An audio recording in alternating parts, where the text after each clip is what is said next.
Welcome to Ganesh study centre. Ganesh study సెంటర్ని ఇప్పటివరకు ఎవరైతే సబ్స్క్రైబ్ చేసుకోలేదో సబ్స్క్రైబ్ చేసుకోండి, అలాగే బెల్ ఐకాన్ మీద క్లిక్ చేసుకోండి.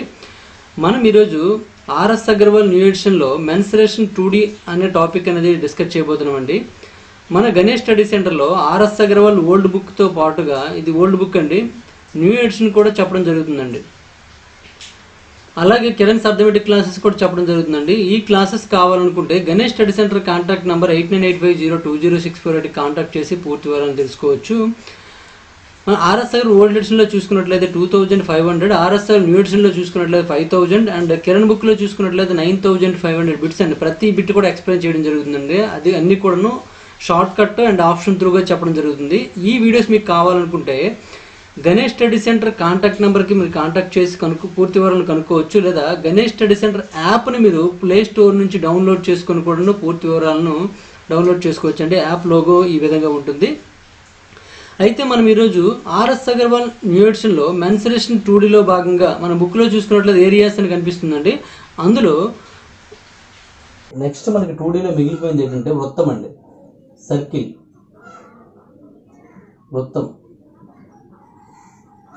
సర్కిల్ అండి. అన్నింటికన్నా ఇంపార్టెంట్ టాపిక్, ఎక్కువ ఫార్ములాస్ ఉన్న టాపిక్ ఏదంటే సర్కిల్ అండి. దీన్ని అవగాహన చేసుకుంటే మాత్రమే ఎక్కువగా ఆన్సర్ చేయగలరండి. అవగాహన చేసుకోకపోతే ఆన్సర్ చేయడం కష్టం అండి. కాబట్టి దీనిలో కంటెంట్ అనేది డెప్త్కి వెళ్దామండి. అంటే ప్రతిదీ కూడాను ఎలా వచ్చింది ఫార్ములా అనే కోణంలోనే ఎక్కువగా మనం ఆలోచించి చేయడానికి ప్రయత్నిద్దామండి. ఈ వృత్తం అనే టాపిక్లో ప్రతిదీ కూడా మీరు కేర్ఫుల్గా వినాలి. ప్రతిదానికి కూడాను ఒక లాజికల్గా మనం ఆ ఫార్ములాని తీసుకురావాలండి. తీసుకొస్తేనే మీకు ఆ లాజికల్గా గుర్తుంచుకోవడానికి ప్రయత్నిస్తేనే గుర్తుంటాయండి. లేకపోతే విపరీతంగా ఫార్ములాస్లా ఉంటాయి. నెక్స్ట్ జనరల్ కంటెంట్ అండి. ఒకదానికి ఒకటి సంబంధం మీకు ఉంటుందండి. అంటే వృత్తానికి సర్కిల్కి వృత్తానికి స్క్వేర్కి సంబంధం ఉంటుంది, అంటే చతురస్రానికి. నెక్స్ట్ ఈ వృత్తానికి దీర్ఘ చతురస్రానికి ఉంటుంది, వృత్తానికి త్రిభుజంకి ఉంటుంది. అలా ప్రతిదానికి మన సంబంధం ఉంటుంది. కాబట్టి ఆ సంబంధాలు కూడా మనం తెలుసుకోగలగాలండి. అయితే ప్రతిదీ కూడా మనము లైవ్గా ఒక డయాగ్రామ్లో చూడగలిగితేనే మనం ఆన్సర్ చేయగలం. ఒకసారి చూద్దాం. ఒకసారి వృత్తం అంటే మనకి జామెట్రీలో భాగంగా మనం దీని గురించి చెప్పుకున్నామండి. దీనిలో ప్రాపర్టీస్ కూడా తెలుసుకున్నాము. వృత్తం అంటే ఒక స్థిర బిందువుని ఆధారంగా చేసుకొని స్థిర దూరంలో గల బిందువుల సముదాయాన్ని మనం వృత్తం అంటామండి. స్థిర దూరంలో గల బిందువుల సముదాయాన్ని మనం వృత్తం అంటాం. ఇది స్థిర బిందువుని మనం కేంద్రం అంటామండి. స్థిర బిందువుని ఏమంటారండి?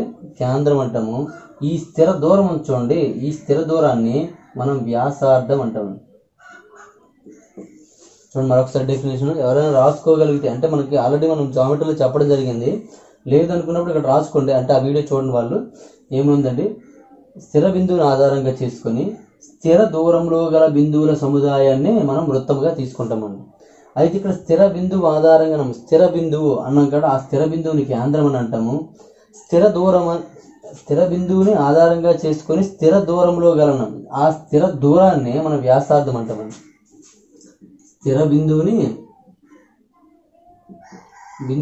కేంద్రమని, స్థిర దూరాన్ని వ్యాసార్థం అని అంటారండి. వ్యాసార్థం స్మాల్ ఆర్ అంటారు. ఇది వృత్తం అండి. ఈ వృత్తం అనేది మళ్ళీ ఒక తలాన్ని 3 భాగాలు విభజిస్తుంది. ఒకటి లోపల అంతరము, తర్వాత ఇది వృత్తం పైన లేదా వృత్తం యొక్క సరిహద్దు, ఇది బాహ్యం అండి, బాహ్యం. అలా 3 తలాలు ఉపయోగిస్తుంది. అది మీకు పెద్దగా అవసరం ఉండదు, డిఎస్సి వాళ్ళకి ఉపయోగపడుతుంది. అయితే త్రిభుజంలో వృత్తంలో చూసుకున్నట్లయితే కేంద్రము, వ్యాసార్థము అనేది చాలా ఇంపార్టెంట్ అండి. అక్కడతో ఆగిపోకుండా ఇందులో మనకి చాలా భాగాలు ఉంటాయండి. ఈ మన వృత్తానికి గీసే వ్యాసార్థాల సంఖ్య అనేది అనంతం అండి. అంటే ఎన్నైనా గీయొచ్చు. వ్యాసార్థాలు అనేది ఎక్కడ తీసుకున్నా సమానంగా ఉంటుంది, మరియు ఎన్నైనా గీయొచ్చు అండి. వృత్తం యొక్క వ్యాసార్థాలు అనంతం, గీయవలసిన వ్యాసార్థాలు అంటే అనంతం అవుతుంది. నెక్స్ట్ వృత్తం యొక్క వ్యాసార్థాలు అన్నీ కూడాను సమానము, అంటే సమాన దూరంలో ఉన్నాడు కాబట్టి సమానం అవుతాయి, సమానము. అయితే చూడండి ఇక్కడ వృత్తం వ్యాసము, చూడండి వ్యాసార్థం ఉంది కదండి, వ్యాసార్థం. అలాంటి 2 వ్యాసార్థాలు ఒక సరళ రేఖను సూచించినట్లయితే, 2 వ్యాసార్థాలు సరళ రేఖ సూచించినట్లయితే, లేదా ఒక డెఫినేషన్ ఉంటుందండి, వృత్తంలో ఏదైనా 2 బిందువులను మనం ఖండించినట్లయితే మనం జా అంటాము. ఆ జా అనేది వృత్త కేంద్రం గుండా పోయినట్లయితే దాన్ని వ్యాసం అంటామండి. వృత్త కేంద్రం గుండా పోయే జాను వ్యాసం అంటామండి. వ్యాసం is equal to 2 into r అండి, అంటే 2 ఇంటూ వ్యాసార్థం అండి. అంటే వృత్త వ్యాసం అనేది వ్యాసార్థానికి రెట్టింపు ఉంటుందండి, వ్యాసార్థానికి రెట్టింపు ఉంటుంది. ఇది గుర్తుంచుకోండి. అంటే d is equal to 2r అండి, d is equal to 2r. ఇంతకుముందు చెప్పామండి చూడండి, ఇవన్నీ వ్యాసార్థాలు. వృత్తం మీద ఏదైనా 2 బిందువులు గుండా పోయే ఒక రేఖను, ఏదైనా 2 బిందువులు గుండా పోయే రేఖను మనం జ్యా అంటామండి. జ్యా అది కేంద్రం గుండా పోవాలనే రూల్ లేదండి. ఈ జ్యా అనేది కేంద్రం గుండా పోయింది అనుకోండి, పోతే దాన్ని మనం వ్యాసము అంటామండి. కేంద్రం గుండా పోతే దాన్ని వ్యాసము అంటామండి. అయితే ఈ జ్యా గురించి చాలా ఉన్నాయని చెప్పుకోవాలనుకుంటే, ఈ జ్యా అనేది జ్యా యొక్క లంబ సమద్విఖండన రేఖ తీసుకున్నట్లయితే అది కేంద్రం గుండా పోతుందని. నెక్స్ట్ వృత్తంలో ఏవైనా 2 జాలు మనం తీసుకున్నట్లయితే ఆ 2 జాలు అనేవి 2 జా నుంచి కేంద్రానికి మధ్య దూరం అనేది సమానమైనట్లయితే, ఒక d యూనిట్లు అయితే, d వద్ద ఇక్కడ మనకు ఆల్రెడీ x యూనిట్లు అనుకుంటే, వృత్త కేంద్రం నుండి జాకి గల దూరం x యూనిట్ అంటే 2 సమానమైనట్లయితే ఈ 2 వృత్త జాలు కూడాను సమానం అవుతాయండి. లేదా ఒక వృత్తానికి గీసిన 2 జాలు అనేవి సమానమైన అవి కేంద్రం నుండి సమాన దూరంలో ఉంటాయండి. లేదా ఒక వృత్తానికి గీసిన 2 జాలు, వృత్తానికి గీసిన ఈ 2 జాలు వృత్త కేంద్రం వద్ద సమాన కోణం చేసి అనుకోండి, ఆ 2 కూడాను సమానం అండి. ఇవన్నీ కూడా మనం ఆల్రెడీ జామెట్రీలో చెప్పడం జరిగింది. అలాంటి మీకు ఇక్కడ ఉపయోగపడతాయి, ఇక్కడ మళ్ళీ ఒకసారి గుర్తు చేస్తున్నాను అంతే. ఓకేనండి, ఇవి దీనికి సంబంధించిన డేటా అండి. నెక్స్ట్ ఈ వృత్తం మనం ఎక్కువ రఫ్ అయిపోయింది, మళ్ళీ అర్థం.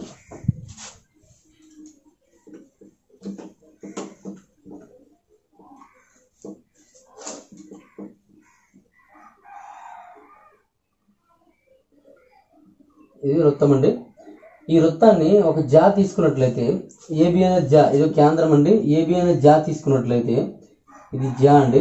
ఈ జా అనేది ఈ వృత్తాన్ని 2 భాగాలుగా ఉపయోగిస్తుందండి. ఒకటి ఇది అల్ప వృత్తఖండం అండి, అంటే చిన్నది కాబట్టి అల్ప వృత్తఖండం అంటాము. ఇది అధిక వృత్తఖండం అంటాం, అదే మైనర్ సెగ్మెంట్ అంటాం, మేజర్ సెగ్మెంట్ అంటామండి. అలాగే ఇది చూడండి, ఇక్కడ ఇలా తీసుకున్నాం అనుకోండి, అంటే ఏబి ఆ జాగ్ బదులుగా ఏబి అనేది ఒక చాపం తీసుకొని ఆ చాపాన్ని కేంద్రం వద్ద కలిపామనుకోండి, కలిపితే ఓఏబి అనేది ఒక సెక్టార్ ఏర్పడుతుందండి. ఓఏబి అనేది సెక్టార్ ఏర్పడుతుంది. ఇక్కడ కోణం కూడా కొంత ఉంటుందండి, సెక్టార్ ఏర్పడుతుంది. మనకి ఏబి ఈ చాపం పొడవు కనుక్కోవడానికి లేదా ఈ సెక్టార్ యొక్క వైశాల్యం కనుక్కోవడానికి దానికి సపరేట్గా ఫార్ములాస్ ఉంటుందండి. చూడండి, ఏబి అనే ఒక చాపము కేంద్రం వద్ద చేయి కోణము థీటా అండి. ఈ విధంగా ఏర్పడే ఈ డయాగ్రామ్ అనేది ఓఏబి అనే డయాగ్రామ్ అనేది సెక్టార్ని తెలియజేస్తుంది. ఈ సెక్టార్ అనేది అర్ధవృత్తం కంటే తక్కువ ఉంది కాబట్టి దీన్ని అల్ప సెక్టార్, అదే మైనర్ సెక్టార్ అంటారు. మిగిలినన్ని మేజర్ సెక్టార్ అంటారండి. మిగిలినదాన్ని అంటే ఇది కూడా సెక్టార్ కదండి, దీన్ని మేజర్ సెక్టార్ అంటారు, దీన్ని మైనర్ సెక్టార్ అంటారు. అంటే దీనికి వైశాల్యం ఉంటుంది, దీనికి వైశాల్యం ఉంటుంది. ఆ వైశాల్యం ఎలా కనుక్కోవాలో మనం తర్వాత చూద్దాం. ఇది మనకి వృత్తం సంబంధించిన ప్రైమరీ పార్ట్ అండి. మనం జామెట్రీలో దీనికి సంబంధించి చాలా డేటా చెప్పుకోవచ్చు అండి. అంటే ఈ సెక్టార్ల గురించి, నెక్స్ట్ ఈ జాల గురించి చెప్పుకోవచ్చు. కానీ మనకి వైశాల్యం అనే టాపిక్లో మనకు అంతగా ఉపయోగపడవు కాబట్టి అవి ఆగమండి. మన జామెట్రీలో మళ్ళీ దీని గురించి ఆల్రెడీ చెప్పడం జరిగింది, ఒకసారి మనం గుర్తు చేసాం అంతే. ఇక్కడ ఏవైతే ఉపయోగపడతాయో అన్నీ గుర్తు చేసాం. ఓకేనండి, ఇది వృత్తం అండి. ఈ వృత్తం యొక్క వైశాల్యం స్టార్ట్ చేద్దాం, తర్వాత సెక్టార్లోకి వెళ్దాం. ఇది ఒక వృత్తం అండి. ఈ వృత్తానికి 1వ పాయింట్ వ్యాసం ఈజ్ ఈక్వల్ టు 2r అండి. 1వ పాయింట్ తీసుకోండి, వ్యాసం is equal to d is equal to 2r అండి. 2వ పాయింట్ వృత్త పరిధి అండి. వృత్త పరిధి దీన్ని సర్కింఫరెన్స్ అంటారు. సర్కింఫరెన్స్ c ఈజ్ ఈక్వల్ టు, ఎంతకుముందు అన్నింటిలో కూడా పెరిమీటర్ అనేవాళ్ళు అండి, దీనికి మాత్రం సర్కింఫరెన్స్ అంటారండి. సర్కింఫరెన్స్ ఏమవుతుందంటే 2πr అండి, అందరికీ తెలిసిన ఫార్ములా అండి, 2πr. ఇక్కడ పై ఈజ్ ఈక్వల్ టు ఏంటంటే 22/7 అండి. పై ఈజ్ ఈక్వల్ టు ఏంటంటే 22/7. అంటే దీని వాల్యూస్ 3.414 అనేసి అరిస్టాటిల్ తెలియజేశాడని, దీన్ని పై వాల్యూ అనేది √10 అనేసి భాస్కరాచార్య 2 తెలియజేశాడనేసి, అవి చాలా ఉంటాయండి. అది మనకి జనరల్ నాలెడ్జ్లోకి వెళ్ళిపోతుందండి, అంటే మనకి దీని యొక్క చరిత్రలోకి వెళ్ళిపోతుంది, దాని అనవసరం. దీని మాత్రం లెక్క ప్రకారం మనకి ఏంటంటే ఇదే తీసుకోవాలండి. పై ఈజ్ ఈక్వల్ టు 22/7 అనే వాల్యూ తీసుకోవాలండి. ఓకే, ఇది 2πr అండి. నెక్స్ట్ వృత్త పరిధి c ఈజ్ ఈక్వల్ టు, అంటే r రూపంలో ఉంటే 2πr అండి, అదే డి రూపం ఉన్నట్లయితే పై డి అండి, అంటే ఆర్, అంటే ఇది కానీ ఈ రెండింటిలో ఏదైనా అవ్వచ్చు. ఓకేనండి, ఆర్ అంటే 2πr R pi D. Next వృత్త వైశాల్యం అండి. వృత్త వైశాల్యము area A is equal to pi R square అండి, పై ఆర్ స్క్వేర్, లేదా R pi D square by 2 అండి, పై డి స్క్వేర్ బై 2. ఓకేనండి, అంటే ఆర్ బదులు ఏం రాయొచ్చు అండి, డి బై 2 అని రాయొచ్చు, డి స్క్వేర్ బై 4 వస్తుందండి, sorry D square by 4, pi D square by 4 అండి. ఓకేనండి, ఇది దీని ఫార్ములా, అంటే ఈ రెండు ఒకసారి మనం చూసుకోండి ఏమేమి రాసాము. వృత్త వ్యాసం ఈజ్ ఈక్వల్ టు 2 ఇంటూ వ్యాసార్థం అండి, 2r, d is equal 2r first formula. వృత్త పరిధి c is equal 2πr R pi D. వృత్త వైశాల్యం a is equal to pi R square R pi D square by 4 అండి, పై డి స్క్వేర్ 4. ఇది వృత్త వైశాల్యం సంబంధించి, ఇది అందరికీ తెలిసిందండి. ఇంకా దీనిలో డెప్త్ చూసుకున్నట్లయితే ఇది వృత్తం యొక్క వైశాల్యం సంబంధించండి. నెక్స్ట్ చూసుకున్నట్లయితే సెక్టార్కి వెళ్ళిపోతామండి. సెక్టార్ ఇప్పుడు ఇంతకుముందు గీసింది ఇది సెక్టార్ అండి, దీని కోణం θ అండి. ఈ సెక్టార్ తీసుకున్నట్లయితే సెక్టార్లో సెక్టార్ యొక్క వైశాల్యము లేదా సెక్టార్ యొక్క పరిధి రెండు ఉంటాయండి. సెక్టార్ యొక్క వైశాల్యం, చాపం పొడవు రెండు ఫార్ములాస్ ఉంటాయండి. చాపం పొడవు, ఈ చాపం అంటే ఏబి అనే చాపం పొడవు కావాలనుకుంటే ఏబి చాపం పొడవు is equal to X by 3, అంటే ఇది ఎక్స్ డిగ్రీస్ అనుకోండి, ఇది ఎక్స్ డిగ్రీస్ అయినట్లయితే ఎక్స్ బై 360 ఇంటూ 2πr అండి, ఎక్స్ బై 360 ఇంటూ 2πr. వైశాల్యం విషయంకి వచ్చినట్లయితే సెక్టార్ యొక్క వైశాల్యం కావాలంటే X by 360 into πr square అండి, అంటే సేమ్ ఫార్ములాస్ అండి. πr స్క్వేర్ అనే ఫార్ములా 2πr సేమ్, కానీ ముందేముంటుందండి ఎక్స్ బై 360 ఉంటుందండి, ఎక్స్ బై 360 ఉంటుంది. ఓకేనండి, అలాగే ఈ సెక్టార్ వైశాల్యానికి మరొక ఫార్ములా ఉంటుందండి, ఆర్ θ అని ఉంటుందండి, ఆర్ θ.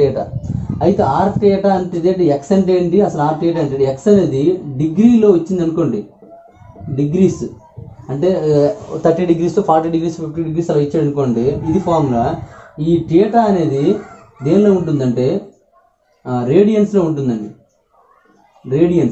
రేడియన్స్లో ఉన్నట్లయితే ఆర్ θ అండి ఫార్ములా రేడియన్స్లో. అది ఎలా వచ్చిందంటే చూడండి, ఎక్స్ బై 360 ఇంటూ 2πr, సరే పై ఆర్ స్క్వేర్ అండి, ఆర్ θ కదా, సారీ ఇది అనుకుంటానండి, ఇది కాదు, దీనికి ఫార్ములా కాదు, దీనికి ఫార్ములా ఇది ఆర్ θ 2πr అండి. చూడండి ఇక్కడ మనకి రేడియన్స్ లో చూసుకున్నట్లయితే రేడియన్స్ లో పై ఈజ్ ఈక్వల్ టు ఎంత అంటే 180 degrees అండి, పై ఈక్వల్ టు 180 degrees అండి. మరి 2π అంటే 360 degrees అండి. అంటే చూడండి ఇక్కడ ఎక్స్ డిగ్రీస్ అండి, ఇక్కడ ఎక్స్ అనేది దేనిలో ఉందంటే రేడియన్స్, θ అనేది రేడియన్స్ లో ఉంది, డిగ్రీస్ లో ఉంటే ఇది ఫార్ములా అండి. ఇక్కడ రేడియన్స్ లో ఉన్నట్లయితే ఇలా ఉంటుంది, అంటే ఇక్కడ రేడియన్స్ కదా వేయాలండి. రేడియన్స్ వేసేటప్పుడు θ రేడియన్స్ బై ఇక్కడ 360 వేసినట్లయితే ఇంటూ మనకి 2π ఉందండి. 2π అంటే అర్థం ఏంటండి 360 అండి, ఇంటూ ఆర్, ఈ 360 పోతుందండి, కాబట్టి ఏమవుతుంది ఆర్ θ అవుతుంది, ఆర్ θ. చాపం పొడవు formula X by 360 into 2πr R θ అండి.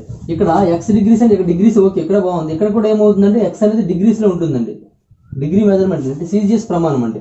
ఇక్కడ θ అనేది మాత్రం రేడియన్స్లో ఉంటుందండి, రేడియన్స్ అంటే 1 రేడియన్ 2 రేడియన్ అలాగా 5/2 5/6 5/2 5/4 అలా ఏదైనా సరే మన రేడియన్స్లో ఉన్నట్లయితే ఇలా ఈ ఫామ్లో ఉపయోగించాలండి, డిగ్రీస్లో ఉన్నట్లయితే ఈ ఫామ్లో ఉపయోగించాలండి. ఓకేనండి, ఇది దానికి సంబంధించిన డేటా. నెక్స్ట్ సెక్టార్ అయిపోయిన తర్వాత అర్ధవృత్తం అండి. సెక్టార్లో మళ్ళీ ఇంకోటి ఉంటుందండి, చుట్టుకొలత కూడా ఉంటుందండి. చుట్టుకొలత వైశాల్యము పొడవైంది, చుట్టుకొలత ఏమీ లేదండి. దీని యొక్క పొడవు ఎల్ అయినట్లయితే దీని వ్యాసార్థం ఆర్ కదండి, చుట్టుకొలత ఏమవుతుందండి ఆర్ ప్లస్ ఎల్ అని, అంటే 2r + l అన్నట్టు. 2r + l అంటే చుట్టుకొలత కనుక్కోవాలంటే ముందేం కనుక్కోవాలండి, చాపం పొడవు కనుక్కోవాలండి. ముందేం కనుక్కోవాలండి, చాపం పొడవు కనుక్కుంటారు, తర్వాత r + r అంటే 2r + l చుట్టుకొలత అండి. నెక్స్ట్ ఇప్పుడు అర్ధవృత్తం తీసుకున్నారు అనుకోండి, ఇది అర్ధవృత్తం అండి. అర్ధవృత్తం తీసుకున్నట్లయితే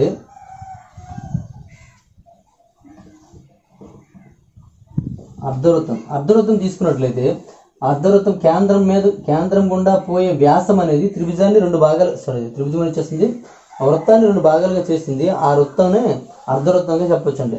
ఈ అర్ధవృత్తం అనేది దీని యొక్క చుట్టుకొలత వైశాల్యం చూద్దామండి. చుట్టుకొలత చూసుకున్నట్లయితే అర్ధవృత్తం యొక్క చుట్టుకొలత చూసుకున్నట్లయితే ఏమవుతుందంటే మొత్తం ఉన్నప్పుడు 2πr అండి, అందులో సగమే ఉంది కాబట్టి πr వస్తుందండి. πr ప్లస్ అంటే πr అంటే ఎక్కడి నుంచి అండి, ఇలా ఇది మాత్రమే πr, మరి ఇది కూడా ఉంది కదండి, ఇది r ప్లస్ 2r అండి, πr ప్లస్ 2r అండి. πr ప్లస్ 2rని పైని అలా ఉంది, r కామన్ తీస్తారు అనుకోండి, r కామన్ తీస్తే π అంటే 22/7 ప్లస్ 2 అండి. అప్పుడు ఏమవుతుందంటే r ఇంటూ 22, ఇక్కడ ఎల్సిఎం చేసినట్టు 7 2 14 అవుతుందండి బై 7 అండి. అంటే 2 కలిపితే ఏమవుతుందండి 36/7 అవుతుందండి. 36/7 r అవుతుందండి. అంటే చుట్టుకొలత ఫార్ములా ఇలా రాయొచ్చు లేదా ఇలా రాయొచ్చు అండి, 36/7 ఇంటూ r అని రాయొచ్చు అండి. 36/7 ఇంటూ r అంటే డైరెక్ట్ r వేస్తే వెంటనే ఆన్సర్ వచ్చేస్తుందండి. ఇక్కడైతే మళ్ళీ పై వాల్యూ 22/7 చేసి మళ్ళీ మొత్తం క్యాలిక్యులేషన్ చేయాలి. ఇది గుర్తుంటే ఓకే, లేకపోతే ఇలా తీసుకోవచ్చు అండి. ఓకేనండి. నెక్స్ట్ దీని యొక్క వైశాల్యం చూసుకున్నట్లయితే వైశాల్యం ఏమవుతుందండి, దీని యొక్క వైశాల్యం చూసుకున్నట్లయితే πr² కాబట్టి అందులో సగం అండి, కాబట్టి πr²/2 అండి, πr²/2 అర్ధవృత్తం యొక్క వైశాల్యం అండి. చూడండి ఇది అందరికీ తెలిసిన టాపిక్స్ అండి. అయితే దీని నుంచి బిట్ అనేది ఇప్పుడు అడగడం తక్కువ అండి, అడుగుతున్నాడు అడగట్లేదని కాదు, దీని నుంచి అడగడం తక్కువ అండి. ఒకటి ఏంటంటే వృత్తం తీసుకున్నట్లయితే వృత్తం యొక్క వ్యాసార్థము, పరిధి, వైశాల్యము. సెక్టార్ తీసుకున్నట్లయితే సెక్టార్ యొక్క పరిధి, అదే సెక్టార్ యొక్క చుట్టుకొలత, చాపం పొడవు, వైశాల్యము. అర్ధవృత్తం తీసుకున్నట్లయితే చుట్టుకొలత, వైశాల్యం. ఇవన్నిటికీ చాలా వరకు ఎక్కువ మంది స్టూడెంట్ తెలిసినవి. దీని నుంచి బిట్ అడిగే ఇది తక్కువ, కానీ ఖచ్చితంగా అడగొచ్చండి, అడగకూడదని ఏం లేదు. అయితే దీని కాకుండా ఇంకా అప్లికేషన్ టైప్లో అంటే మీరు ఎస్ఐ కానిస్టేబుల్ ప్రిపేర్ అయినట్లయితే ఎస్ఐలో మెయిన్స్, ఈ ఎస్ఐలో మెయిన్ ఎగ్జామ్లో చూసుకున్నట్లయితే దీని నుంచి అడిగే క్వశ్చన్ కంటే దీన్ని అప్లికేషన్ అడిగే అవకాశం ఉంది కాబట్టి ఆ అప్లికేషన్ ఎలా వస్తుందో చూద్దామండి.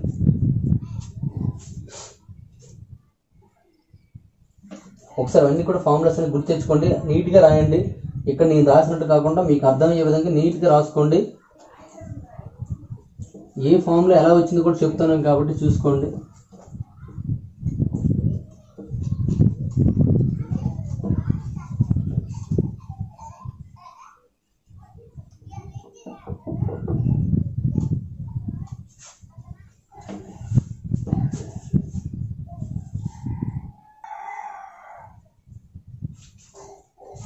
ఓకేనండి, ఇప్పుడు చూద్దామండి అప్లికేషన్ ఎలా ఇస్తారంటే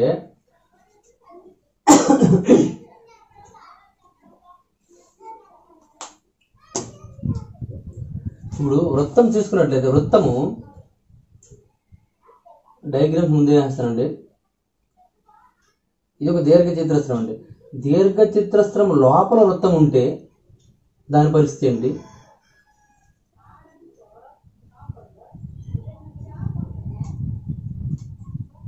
వృత్తం లోపల ఉంటే దీర్ఘ చతురస్రం అనేది వృత్తం లోపల ఉంటే దీని పరిస్థితి ఏంటి.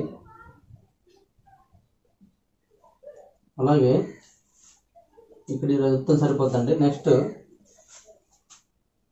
ఒక చతురస్రం తీసుకోండి, చతురస్రం లోపల వృత్తం ఉన్నట్లయితే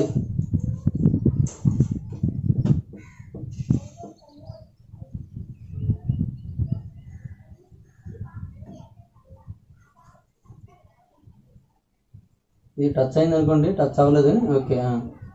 నెక్స్ట్ వృత్తం లోపల చతురస్రం తీసుకోండి. నెక్స్ట్ ఒక త్రిభుజం, సమబాహు త్రిభుజం అండి. ఇది సమబాహు త్రిభుజం లోపల వృత్తం ఉంటే ఆల్రెడీ దీని గురించి చెప్పడం జరిగింది.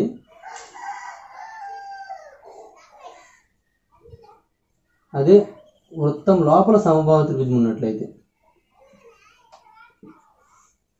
ఇదండి. నెక్స్ట్ తీసుకున్నట్లయితే అర్ధవృత్తంలో త్రిభుజం ఉన్నట్లయితే దీని గురించి కూడా చెప్పడం జరిగింది, ఇవి చూసుకోండి. ఇవి మొత్తం మనకి డయాగ్రామ్స్ అండి. ఇంకా మనకు ఉంటాయి కానీ ఇక్కడ మనకి ఉపయోగపడేవి ఎక్కువగా యూజ్ అయ్యేవి కూడా ఇవేనండి. ఒకసారి చూద్దాం, మళ్ళీ సందర్భం బట్టి అవి కూడా చెప్పుకుందామండి. ఇప్పుడు చూడండి ఒక మొత్తం ఏంటంటే ఇవి 3వ డయాగ్రాము, 4, 5, 6, 7 మొత్తం 7 డయాగ్రామ్స్ గురించి తెలుసుకోవాలండి. 7 డయాగ్రామ్స్ ఇక్కడ మనకు రాయడానికి అంత అవ్వదు కాబట్టి నేను డయాగ్రామ్లో చూపిస్తాను. నేను మీరు మాత్రం నోట్స్ రూపంలో రాసుకోండి, అది గుర్తుండడం కోసం. అంటే తర్వాత మర్చిపోయే అవకాశం ఉంటుంది కాబట్టి చూసుకోండి. ఏమని ఇస్తారంటే, ఒక దీర్ఘ చతురస్రం లోపల పొడవలను ఆనుకుని ఒక వృత్తాన్ని నిర్మించినట్లయితే, అయితే దీర్ఘ చతురస్రం యొక్క కొలతలు ఇచ్చేస్తాడు. అయితే ఈ వృత్తం యొక్క వైశాల్యం అడుగుతాడండి. అంటే ఇచ్చింది ఏంటండి, దీర్ఘ చతురస్రం యొక్క కొలతలు ఇస్తాడు, వృత్త వైశాల్యం అడుగుతాడండి. అలాగే ఇక్కడ ఏం చేస్తాడంటే, ఇక్కడ కూడా దీర్ఘ చతురస్రం యొక్క కొలతలు ఇస్తాడు, ఇక్కడ వృత్త వైశాల్యం అడుగుతాడు. ఇది పరివృత్తం అంటాం. ఒక దీర్ఘ చతురస్రం యొక్క కొలతలు ఇస్తాడు, ఆ దీర్ఘ చతురస్రం యొక్క పరివృత్తం యొక్క వైశాల్యం ఎంత అడుగుతాడండి. చూడండి, అసలు మనకి పరివృత్తం అసలు మనకి వ్యాసార్థం తెలిస్తేనే వృత్త వైశాల్యం కనుక్కోగలము, అంతే కదండి. వ్యాసార్థం r = తెలిస్తే వెంటనే వైశాల్యం a = వెంటనే రాస్తాం ఏంటండి, πr² రాస్తామండి. మనకి వ్యాసార్థం ఇవ్వట్లేదే, ఏమిస్తాడు, ఇది ఒక 20 సెంటీమీటర్లు, ఇది ఒక 10 సెంటీమీటర్లు అంటాడండి. అని ఏం కనుక్కోమంటాడు, దీర్ఘ చతురస్రం వైశాల్యం కనుక్కోమనట్లే, వృత్త వైశాల్యం కనుక్కోమంటాడండి. అలాగే ఇక్కడ చతురస్రం ఇచ్చాడు, చతురస్రం యొక్క కొలతలు ఇస్తాడు, వృత్త వైశాల్యం కనుక్కోమంటాడండి. లేదా వృత్త వైశాల్యం ఇచ్చేస్తాడు, చతురస్ర వైశాల్యం కనుక్కోమంటాడండి. ఓకేనండి. అయితే చతురస్రానికి వృత్తానికి మధ్య సంబంధం తెలియాలి. ఇక్కడ కూడా చతురస్రానికి వృత్తం మధ్య సంబంధం తెలియాలి. బయట ఉన్నప్పుడు ఎలా ఉంటుంది, లోపల ఉన్నప్పుడు. ఇది చూడండి, వృత్తం అనేది లోపల ఉంది అంటే చతురస్రం లోపల అంతరంగా ఉందండి. ఇక్కడ ఏమవుతుందండి, చతురస్రం యొక్క పరివృత్తం అవుతుందండి.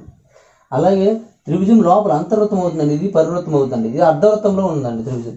అలా ఇన్ని సందర్భంలో ఉన్నప్పుడు ఇది ఇచ్చి ఇది కనుక్కోమనొచ్చు, ఇది ఇచ్చి ఇది కనుక్కోమనొచ్చు, ఇది ఇచ్చి ఇది కనుక్కోమనొచ్చు, ఇది ఇచ్చి అంటే ఏదైనా అవ్వచ్చు. అంటే ఆ రెండింటి మీద రిలేషన్ మీకు తెలిస్తే ఏది ఇచ్చినా ఏది కనుక్కోగలరు, ఏది ఇచ్చినా ఏదైనా కనుక్కోగలరు. అయితే చూద్దాం అసలు వాటి మీద రిలేషన్ ఏంటంటే, చూడండి, ఒక దీర్ఘ చతురస్రం లోపల మనకి వృత్తం ఉన్నట్లయితే దీర్ఘ చతురస్రం యొక్క వెడల్పు తీసుకున్నట్లయితే ఆ వెడల్పే ఏమవుతుందండి, దీర్ఘ చతురస్రం యొక్క వెడల్పే ఏమవుతుందండి, వృత్తం యొక్క వ్యాసం అవుతుందండి. దీర్ఘ చతురస్రం యొక్క వెడల్పు అండి, పొడవు, ఇది వెడల్పు అండి. ఇదే కదండి వెడల్పు b మొత్తం. మనకి ఇక్కడ నుంచి ఇక్కడ వరకు కావాలంటే ఏమవుతుందండి, b/2 అవుతుందండి. ఏమవుతుందండి, b/2. ఈ డయాగ్రామ్ ప్రకారము r = ఏమవుతుందంటే b/2, అంటే వెడల్పులో సగము, వెడల్పులో సగం b/2 అవుతుందండి. చూడండి, ఒక దీర్ఘ చతురస్రం లోపల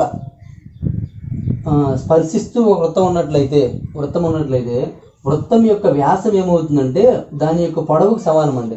వృత్తం యొక్క వ్యాసార్థము వెడల్పులో సగం ఉంటుంది, ఆ విషయం గుర్తుంచుకోవాలి. మరి ఇక్కడ పరిస్థితి ఏంటి, ఇక్కడ ఇది L అండి, ఇది B అండి, L అండి B అండి. L B అయినప్పుడు మరి ఇందులో వ్యాసం ఏదవుతుంది అంటే, చూడండి, వృత్తం మీద బిందువుని టచ్ అవ్వాలండి. కాబట్టి ఇలా వృత్తం మీద బిందువు టచ్ చేసినట్లయితే వృత్తం యొక్క డయాగ్నల్ D అనేది ఏమవుతుందండి, దీర్ఘ చతురస్రం డయాగ్నల్ D అనేది వృత్తం యొక్క వ్యాసం అవుతుందండి. దీర్ఘ చతురస్రం యొక్క డయాగ్నల్ వ్యాసం అవుతుంది. డయాగ్నల్ D = ఫార్ములా ఏంటంటే √L² + B² కదండి, √L² + B². అంటే వ్యాసార్థం, అంటే ఈ డయాగ్రామ్ నుంచి వ్యాసార్థం r కావాలంటే ఏమవుతుందండి, √L² + B²/2 అవుతుంది. అంటే ఒకవేళ మీకు వ్యాసార్థం ఇచ్చాడు అనుకో, r ఇచ్చాడు అనుకోండి, r ఇస్తే ఇదొక r అండి, అంటే 2r. ఆ 2r = డయాగ్నల్ D కి ఈక్వల్ చేస్తారండి. అంటే 2r = √L² + B² ఈక్వల్ చేస్తారు. అదే ఇటు ఇటు పంపిస్తే 2r. అంటే రెండింటికి ఇదే రిలేషన్. ఓకేనండి, అది గుర్తుంచుకోండి, రెండింటికి అదే రిలేషన్ అండి. వృత్తం లోపల దీర్ఘ చతురస్రం లోపల వృత్తం ఉన్నట్లయితే ఏమవుతుంది, r = b/2 అవుతుందండి. అదే దీర్ఘ చతురస్రం యొక్క పరివృత్తంగా ఉన్నట్లయితే, వృత్తం అనేది పరివృత్తం బయట ఉన్నట్లయితే దాని యొక్క వ్యాసార్థం r = √L² + B²/2 అండి. అంటే డయాగ్రామ్ బట్టి మీకు అర్థమైపోతుందండి. ఈ ఫార్ములా మీరు గుర్తుంచుకునే ప్రయత్నిస్తే గుర్తుండదండి. ఎందుకంటే అసలు పరివృత్తం ఏంటంటే మనకు ఐడియా అంటున్నా, డయాగ్రామ్ ఐడియా వస్తే ఈ ఫార్ములా వెంటనే వచ్చేస్తుందండి. ఆ డయాగ్రామ్ లేకుండా ఏదో ఒకటి చెప్పిస్తే మాత్రం రాదండి. కాబట్టి డయాగ్రామ్స్ వేసాను. ఇక్కడ చూడండి, చతురస్రం లోపల ఉందండి. చతురస్రం లోపల ఉందంటే ఏమవుతుందండి, చతురస్రం యొక్క భుజం ఏ అని ఏలేండి, ఏనట్లేదు. ఇది కూడా ఏమవుతుందండి, ఏ అవుతుందండి. అంటే r = ఏమవుతుందండి, a/2 అవుతుందండి. r = a/2. మరి ఇక్కడ ఏమవుతుంది చూడండి, ఇలా ఉందండి. చతురస్రం యొక్క కర్ణం ఇది. చతురస్రం యొక్క కర్ణము అంటే ఇది ఏ అయింది అనుకోండి, ఇది ఏమవుతుందండి, √2a అవుతుందండి. అంటే చతురస్రం యొక్క కర్ణమే వృత్తం యొక్క వ్యాసం అవుతుందండి. వృత్తం యొక్క వ్యాసము. వృత్తం యొక్క వ్యాసము √2a అండి ఈజ్ ఈక్వల్ టు 2r అండి. అవునా కాదండి? మరి r ఈజ్ ఈక్వల్ టు ఏమవుతుందండి? r is equal to √2a/2. దాన్ని ఏమని రాసుకోవచ్చు? r is equal to a/√2 ఏమని రాసుకోవచ్చు అంటే ఇదని రాయొచ్చు, ఇదని రాయొచ్చు. √2aలో సగం r అవుతుంది, లేదా r is equal to a/√2 అని రాయొచ్చు. అంటే √2 1 √2 2 క్యాన్సిల్ అయిపోతుంది. కాబట్టి ఇది ఈ రెండింటిలో ఏదైనా మనకు కరెక్ట్ ఆన్సర్ అండి. కాబట్టి రిలేషన్ చూసుకోండి. ఓకే, నెక్స్ట్ ఇక్కడ చూసుకున్నట్లయితే ఆల్రెడీ దీని గురించి మనం చెప్పామండి. ఇది ఆల్రెడీ ఈ విధంగా ఉన్నట్లయితే దీన్ని అంతర్వృత్తం అంటామండి. సమబాహు త్రిభుజం యొక్క అంతర్వృత్త వ్యాసార్థము r ఈజ్ ఈక్వల్ టు ఏమవుతుందంటే a/2√3 అండి. a/2√3. ఇది ఆల్రెడీ దీని గురించి ఎక్స్ప్లెయిన్ చేసామండి త్రిభుజం సంబంధించి. ఇది పరివృత్తం అండి. పరివృత్తం యొక్క వ్యాసార్థము, ఈ వ్యాసార్థం కావాలంటే r is equal to a/√3 అండి. a/√3. ఇది మాత్రం గుర్తుంచుకోరండి. రెండు కూడా ఆల్రెడీ నేను ఎక్స్ప్లెయిన్ చేశాను కాబట్టి అక్కడ మీకు క్లారిటీగా అర్థమవుతుంది. ఎందుకు అలా వచ్చింది కూడా చెప్పాను నేను. అంటే అక్కడ త్రిభుజం యొక్క వైశాల్యం ఫార్ములా వేసి అప్పుడు r అంటే దీనికి క్యాపిటల్ R అని చెప్పాను నేను. క్యాపిటల్ R అని a/√3 అని. అంటే ఇది సర్కిల్ కాబట్టి క్యాపిటల్ R అంటే బయట సర్కిల్ కాబట్టి, ఇది స్మాల్ r అని చెప్పామండి. ఓకేనండి, ఏదైనా ఓకే. ఇక్కడ రేడియస్. మరి ఇక్కడ దీని పరిస్థితి ఏంటి అంటే ఇప్పుడు చూడండి, ఇక్కడ వృత్తం యొక్క వ్యాసార్థం r అయినట్లయితే ఇది కూడా ఏమవుతుందండి? ఇది కూడా r అవుతుందండి. అవునా కాదండి? అంటే ఇక్కడ నుంచి ఇక్కడ డిస్టెన్స్ ఎంత అవుతుందండి? r అవుతుందండి. అవునా కాదండి? ఇది 6, ఇది 6. ఇప్పుడు ఈ త్రిభుజం వైశాల్యం కావాలనుకోండి. ఆ త్రిభుజ వైశాల్యం కావాలనుకుంటే త్రిభుజ వైశాల్యం ఈజ్ ఈక్వల్ టు ఏమవుతుందండి? మనకు తెలుసండి హాఫ్ BH అని అర్థం. అంటే హాఫ్ BH అని తెలుసు త్రిభుజ వైశాల్యం ఫార్ములా. b అంటే బేస్ అండి. బేస్ 6 + r 2r అండి. అంటే 1/2 × 2r × h ఎంత అంటే మళ్ళీ r అండి. అంటే 2 క్యాన్సిల్ అయిపోతే ఏమవుతుందండి? r² అవుతుందండి. అంటే ఈ విధంగా మనకు ఏదైనా త్రిభుజం ఇచ్చినట్లయితే దాని యొక్క వైశాల్యం చూసుకున్నట్లయితే ఏమవుతుందండి? r² అవుతుందండి. దాని యొక్క వైశాల్యం ఏమవుతుందండి? r² అవుతుంది. ఇప్పుడు ఇది r అయినప్పుడు మాత్రమే. అలా కాకుండా త్రిభుజం అనేది ఈ విధంగా ఎలా ఉందనుకోండి, మళ్ళీ మారిపోతుందండి. ఓకేనండి, అప్పుడు మనం మారిపోతుంది. అప్పుడు ఈ ఎత్తు కావాలి, ఈ ఎత్తు కానీ మనకు తెలిస్తే మనం చేయవచ్చండి. మ్యాక్సిమం ఈ విధంగా మనకు ఎక్కువ ఇచ్చే అవకాశం ఉందండి. చూసుకోండి, అర్ధవృత్తంలో ఒక త్రిభుజం ఇలా ఇచ్చి దాని యొక్క వైశాల్యం కనుక్కోమనొచ్చు. ఇవన్నీ కూడా మనకి సందర్భం బట్టి ఎక్కడ ఉపయోగపడుతుంది అప్పుడు మనం ఒకసారి గుర్తు చేస్తానండి. ఓకే, ఇవి మాత్రం చూసుకోండి. డయాగ్రామ్ గుర్తుంటేనే అవి గుర్తుంటాయి, లేకపోతే గుర్తుండమంటే త్రిభుజానికి చతురస్రానికి, వృత్తానికి త్రిభుజానికి, వృత్తానికి చతురస్రానికి, వృత్తానికి దీర్ఘ చతురస్రం మధ్య సంబంధం మాత్రం తెలుసుకోవాలండి. మీకు ఇటువంటి లెక్క ఇచ్చినట్లయితే ఖచ్చితంగా ఈ ఫార్ములా గుర్తించుకునే ప్రయత్నించకండి. వెంటనే డయాగ్రామ్ వేయండి. డయాగ్రామ్ బట్టి ఆటోమేటిక్ మీకే ఫార్ములా గుర్తొచ్చేస్తుందండి. ఓకేనండి, అది మీరు చేయవలసిన పని. ఇది దీనిలో అప్లికేషన్ బిట్లు అండి. నెక్స్ట్ దీనిలో మళ్ళీ పర్సంటేజెస్, మళ్ళీ ఇంతకుముందు చతురస్రానికి దీర్ఘ చతురస్రానికి ఎలా ఉన్నాయో ఇక్కడ కూడా పర్సంటేజెస్ ఉంటాయండి. అవన్నీ ఒకసారి మనం డిస్కస్ చేద్దాం.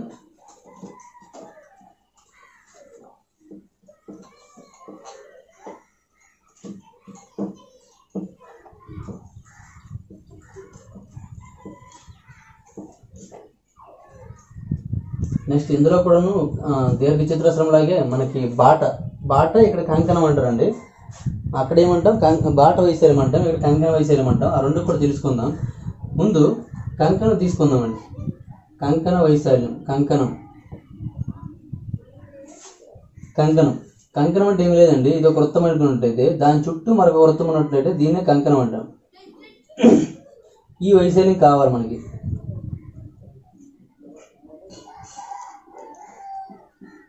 ఈ షేడ్ చేసిన భాగం యొక్క వైశాల్యం కావాలండి. రెండు కూడా ఏకకేంద్ర వృత్తాలు అయితే, రెండు ఏకకేంద్ర వృత్తాలు అయినప్పుడు ఇది క్యాపిటల్ R అండి, ఇక్కడ నుంచి ఇది స్మాల్ r అండి. క్యాపిటల్ R స్మాల్ r అయినట్లయితే ఈ కంకణ వైశాల్యం కావాలంటే మనం ఒకటే చెప్పామండి, కంకణ వైశాల్యం లేదా బాట వైశాల్యం ఈజ్ ఈక్వల్ టు బయట డయాగ్రామ్ యొక్క వైశాల్యము మైనస్ లోపల డయాగ్రామ్ యొక్క వైశాల్యం అండి. అంటే కంకణ వైశాల్యము ఈజ్ ఈక్వల్ టు బయట వృత్త వైశాల్యము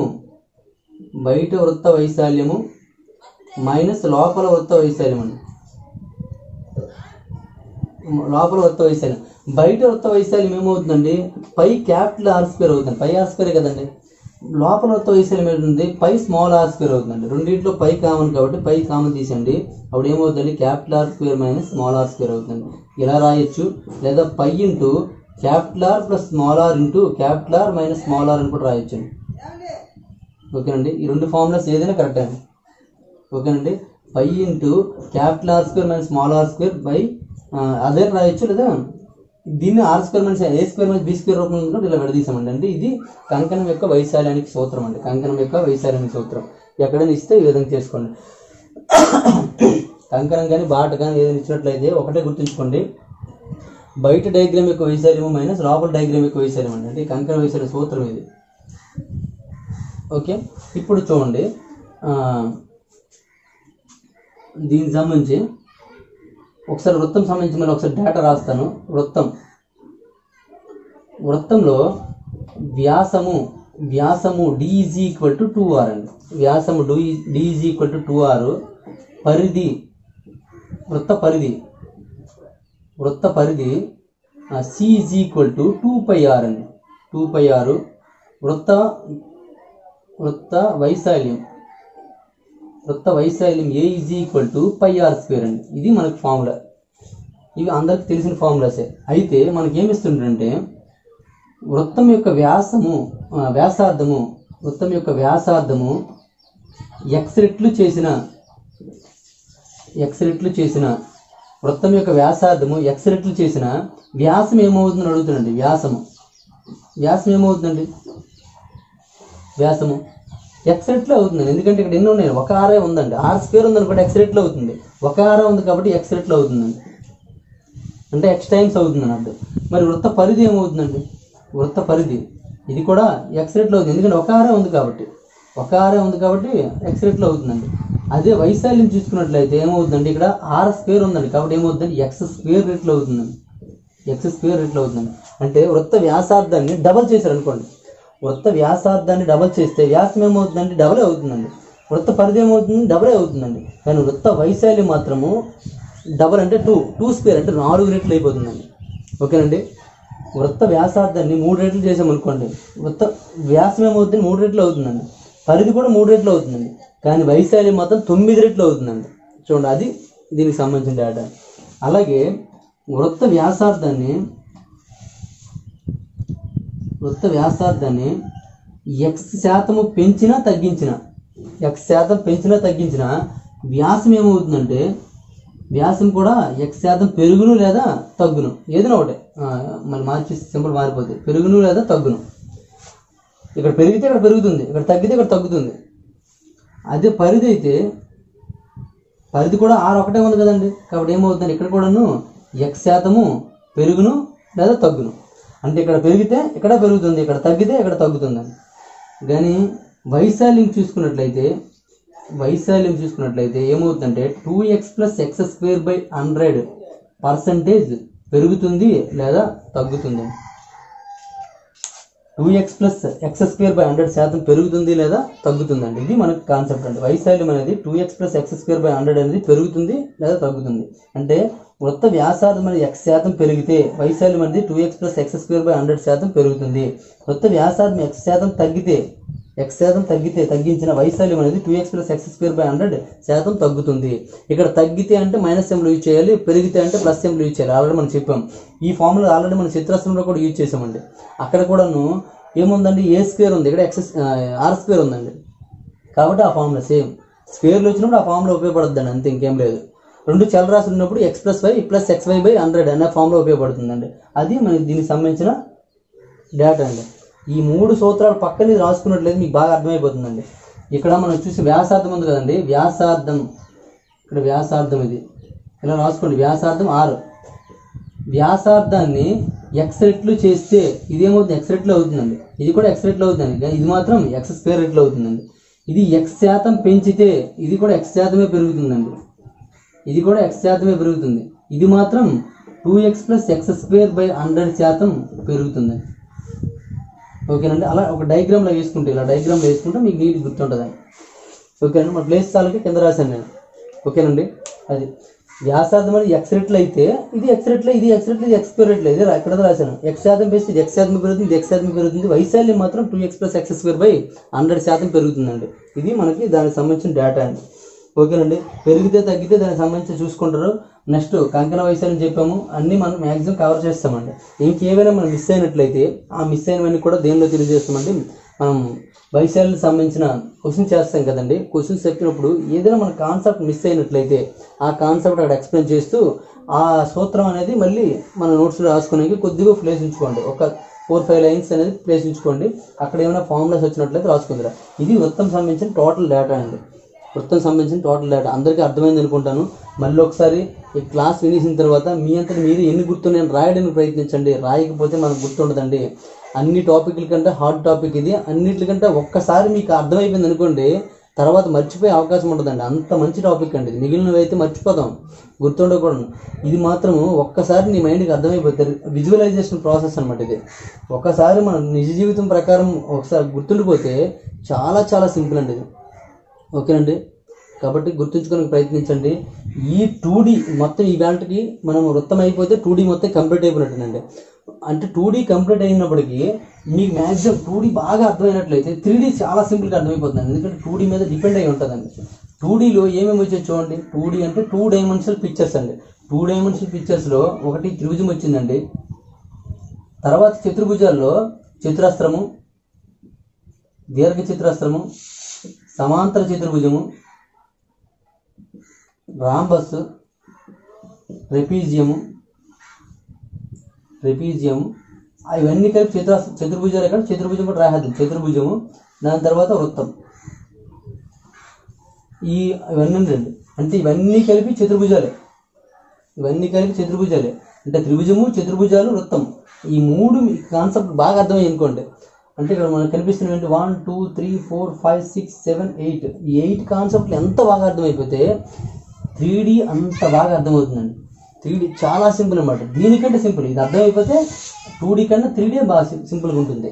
కాబట్టి అంటే నీకు ఈ 2D కరెక్ట్గా నేర్చుకోకపోతే 3D ఎంత చెప్పినా అర్థం కాదండి. లైట్గా మీద క్వశ్చన్లే చేయగలవు. ఆ మీద క్వశ్చన్ ఇప్పుడు ఇవ్వడండి. ఎంత అప్లికేషన్ ప్రాసెస్. అప్లికేషన్ తెలియాలంటే ఈ పూర్తి డేటా తెలిస్తేనే చేయగలం. కాబట్టి ప్రతి ఒక్కరు కూడా దీని మీద ఫోకస్ పెట్టండి. ఈ ఫార్ములాస్ అన్నీ కూడాను, దీనికి సంబంధించిన ఫార్ములాస్ అన్నీ కూడా ఒక పేపర్ మీద రాసుకోండి. నేర్చుతున్నప్పుడు ఇప్పుడు నోట్స్లో అయితే ఎక్కడెక్కడో రాశారండి, నేర్చుకుంటారు కదండి, ఒకసారి చదువుతారు కదా. చదివేటప్పుడు చూడకుండా అన్నీ కలిపి ఒక పేపర్ మీద తక్కువ ప్లేస్లో పట్టేటట్టుగా రాయడానికి ప్రయత్నించండి. అంటే టేబుల్ రూపంలో కానీ ఇంకేదైనా వేరే రూపంలో మీకు ఎలా నేస్తారా అలా రాయడానికి ప్రయత్నించి ఒక రోజుకి 2 సార్లు ఒకేసారి కానీ ఒక 4-5 రోజులు వరుస చూడండి. ఎక్కువ పెద్ద బట్టి పడిన చూడండి చాలు, మీకు ఆటోమేటిక్గా గుర్తుండిపోతాయండి. ఓకేనండి. ప్రతిదీ కూడా ఆ ఫామ్లో చూసినప్పుడు ఒక కాన్సెప్ట్ అర్థం చేసుకునే ప్రయత్నించండి. అంటే ఆ బొమ్మ గుర్తొచ్చినట్టు చూడండి. ఓకేనండి. ఇది మీకు చెప్పవలసిందండి. అయితే మనం RSR బుక్లో ఉన్న క్వశ్చన్స్ కూడా స్టార్ట్ చేద్దాం. ఓకేనండి.